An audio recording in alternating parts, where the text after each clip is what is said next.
In 1591, the most powerful man in Japan ordered the most influential aesthetic master in Japanese history to commit ritual suicide. The reasons are disputed. They involve politics, pride, a wooden statue, and the specific, irresolvable tension between a tyrant who wants to own beauty and an artist who understands that beauty cannot be owned. Sen no Ryukū was 69 years old. He had spent his life transforming the tea ceremony from an aristocratic display of wealth into a philosophy of radical presence, had convinced the most powerful warriors in Japan to crawl through a small door on their hands and knees, leaving their swords outside, in order to sit in a room the size of 2 tatami mats and drink a bowl of tea with complete attention. He had taken the poorest materials, rough clay bowls, bamboo scoops, water from a mountain stream, and revealed in them a beauty more demanding, more honest, and more durable than anything the lacquered display of aristocratic culture could produce. And when Toyotomi Hideyoshi, the man who had risen from peasant to ruler of a unified Japan, ordered his death, Rikyū prepared a final tea ceremony for his closest students, performed it with complete attention, and then, in the same room, with the same quality of presence he had brought to every bowl of tea he had ever made, died. His students said the ceremony was perfect, that the attention was complete, that he was as fully present in the dying as he had been in every moment of the making. This is the philosophy of Ichigo Ichie. One time, one meeting, this encounter, this moment, this bowl of tea will never come again. There is a quality of experience that most people have had once or twice in their lives and have never been able to reliably return to. The quality of being completely here, not monitoring, not managing, not the background processing of the person who is physically present while their awareness is distributed across 3 other concerns. The moment when something genuinely demanded the full attention, a birth, a death, a piece of music that arrived before the mind had a chance to position itself toward it, a conversation that somehow bypassed the usual social management and went somewhere real, and the full attention was given, and the quality of that giving, the specific, irreplaceable, completely ordinary miracle of being actually here, was different from every other quality of experience available in the ordinary run of a day. And then it passed, and the ordinary distribution of attention returned, and the person who had briefly been entirely present became again the person who was present with reservations, present but also monitoring, present but also planning, present but also managing the gap between this moment and the moment they would rather be in. Rikyū spent his life asking one question about this quality of experience. Not how do you achieve it in the dramatic moments? How do you build, in the ordinary materials of a daily life, a practice that makes it available in every moment? In the morning cup of tea, in the conversation with the person across from you, in this ordinary Tuesday. The answer he arrived at, refined across 60 years of teaching and built into every element of the tea ceremony he designed, is the philosophy of Ichigo Ichie. Sen no Rikyū was born in 1522 in the port city of Sakai, near what is now Osaka.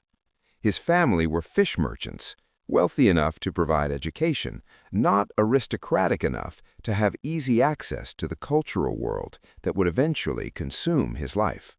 He began studying tea in his teens.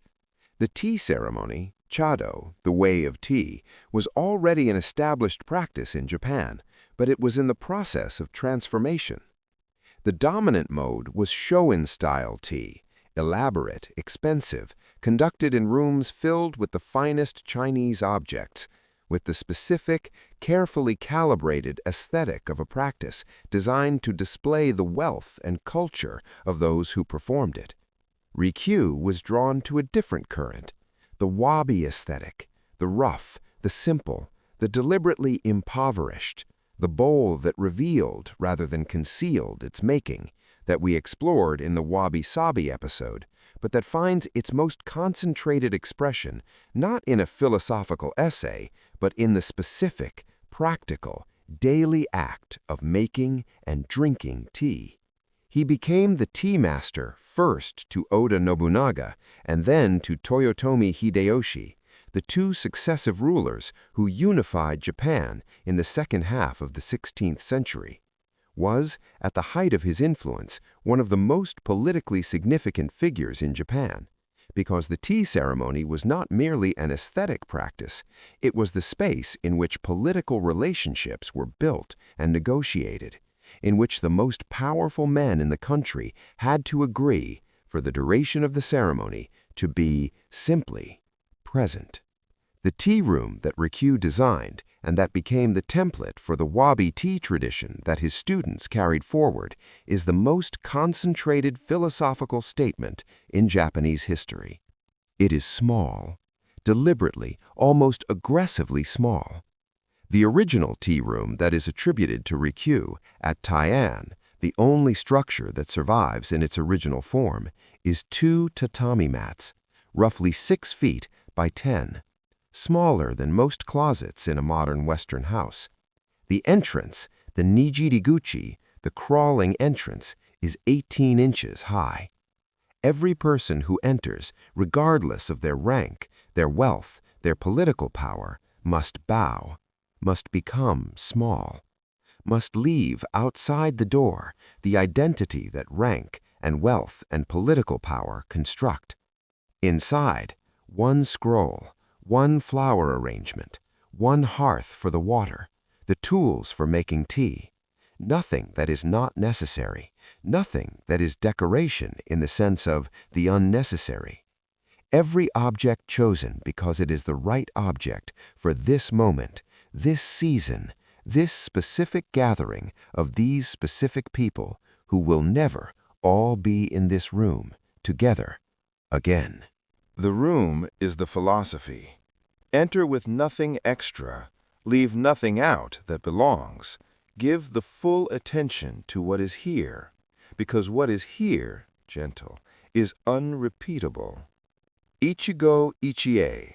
The phrase is attributed to Rikyū's disciple Yamanoe Soji, who recorded it in a text on the principles of tea. But the principle is Rikyū's, distilled from his practice, demonstrated in every ceremony he conducted, built into the architecture of the tea room itself. Ichigo, one time, one lifetime, one encounter. Not in the abstract, this specific encounter between these specific people, in this specific configuration of weather and season and mood, and all the invisible circumstances that produce the exact quality of this particular meeting, and that will never, precisely, recur. Ichie, one meeting, the gathering that is happening right now, the conversation, the shared meal, the moment of actual contact between two people who have been in each other's company many times and will be again, but who have never been in this exact company and will never be in it again. Rikyū taught his students not through lectures, but through the ceremony itself, through the specific quality of attention he modeled and the specific attention he elicited, that this understanding, held genuinely and not merely philosophically, changes everything about how you enter a room, how you sit across from another person, how you receive what is being offered in the ordinary exchange of an ordinary day. If this moment will not come again, then the quality of attention I bring to it is not optional. It is the only adequate response to the fact of its existence. There are 4 principles that Rikyū articulated for the tea ceremony, principles so compressed and so complete that the entire practice flows from them. Wa, harmony, the quality of relationship between all the elements, the room, the objects, the people, the season, the moment, held in balance not through arrangement, but through genuine attention to what each element actually is. K, respect, the specific, active, completely non-sentimental quality of regarding each person and each object in the ceremony as worthy of full attention, not performed respect, the real kind, the kind that sees. Say, purity, not the purity of the spotless, the purity of the simplified, the room cleared of what is unnecessary, the mind cleared of what it brought in from outside, the moment received as this moment, without the contamination of the moment you were in before or the moment you are already planning for. Jaku, tranquility, the stillness that arises not as a precondition, not as something you bring to the ceremony, but as something the ceremony produces when Wa and Kei and Sei have been practiced fully. The tranquility that is the natural result of complete presence to this unrepeatable meeting. Harmony, respect, purity, tranquility, built in the space of 2 tatami mats, in the time it takes to prepare and drink a bowl of tea. Now, the bridge. Because the tea ceremony is a highly specific cultural practice, centuries of refinement, detailed protocols, a tradition that takes years to learn and a lifetime to embody. Most of us are not tea masters. Most of us are not going to learn chado. Most of us will not enter a Nijiriguchi or prepare tea with the precision that Ryukyu's tradition requires. But most of us drink something in the morning. Most of us sit across from people we love, or work with, or share a life with. Most of us move through a day that contains, in its ordinary, completely unglamorous, entirely available texture, dozens of moments that are, by the logic of Ichigo Ichie, unrepeatable.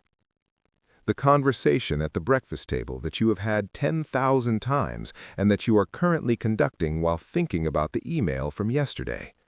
The walk you take every morning by the same route, at the same pace, with the same distributed attention that has not fully noticed the tree changing for the 3rd autumn in a row. Ichigo Ichie does not require the tea room. It requires, and this is the whole of the demand, the recognition that the thing you are in right now will not come again, and that the quality of attention you give it is the difference between receiving what this moment contains and passing through it on the way to somewhere you are already planning. Here is what Rikyū asks of you, practically, today. First, prepare something with full attention. Not the tea ceremony, your morning drink, the breakfast, the meal that is made most days with the divided attention of a person who is also listening to something, also checking something, also moving through the preparation on autopilot. Do it today as Rikyū prepared tea. The full attention on each step, the boiling of the water as the boiling of the water, not as background to something else. The specific quality of what you are making and the person you are making it for, received as Ichigo Ichie. This preparation, this morning, these hands, will not come again in this exact form. Notice what changes in the quality of the experience when the full attention arrives. Second, have one Ichigo Ichie conversation. Choose one conversation this week with a person you know well, with a person you see regularly, with a person whose presence you have been receiving with the divided attention of someone who already knows what this conversation is going to contain. Receive it as Rikyū received each ceremony, as if this meeting, this specific configuration of this person and you, and this day and everything both of you have brought to it, will never occur again. Because it will not. No meeting ever does. The person across from you has changed since the last time you were fully here. The version of you that is meeting them today has never met them before. Be here, fully, as if this is the only time this meeting will ever happen. Third, enter one room as if through the Nijiriguchi. Leave outside the door before you enter one thing you brought from the previous moment that does not belong in this one. The preoccupation from the email, the residue of the conversation that ended badly, the forward planning that is already preparing the next thing while the current thing is still happening. Choose one room, one day, one transition, and make it deliberate. Something has been set down before the entering. What is inside receives the full attention of the person who has set it down. Rikyū made his most powerful guests crawl through an 18-inch door. He was not being cruel. He was giving them the only experience that the ceremony required them to have before the ceremony could begin, the experience of being small enough to enter. Fourth, practice the aesthetic of enough. The tea room has one scroll, one flower arrangement, one hearth. The ceremony uses the tools that are right for this gathering. No more, nothing that is not needed. Once this week, in a meal, in a meeting, in an hour of your choosing, practice the aesthetic of enough. Remove what is extra, what is there for decoration rather than use, what has accumulated in the space between this moment and the last time you cleared it. Not minimalism as a lifestyle, Rikyū's purity as a practice, the temporary clearing of what is unnecessary so that what is necessary can be fully received. Notice what is present in the cleared space that the clutter was covering. I want to close with the final tea ceremony, the one that Rikyū conducted on the day of his death. His students came. Some of them came knowing it was the last ceremony, some perhaps hoping it was not. They entered through the Nijiriguchi, crawling, leaving their rank and their grief and the political catastrophe of what was happening outside the door, outside the door. Rikyū prepared the tea with the same full attention, the same complete presence to each step, the water, the bowl, the whisk, the measure of tea, the same quality that he had brought to 10,000 ceremonies, and that was not diminished by the fact that this was the last one, because Ichigo Ichie does not distinguish between the first ceremony and the last. Both are one time, one meeting. Both deserve the full attention that every unrepeatable moment deserves. He offered the bowl. Each student received it, drank.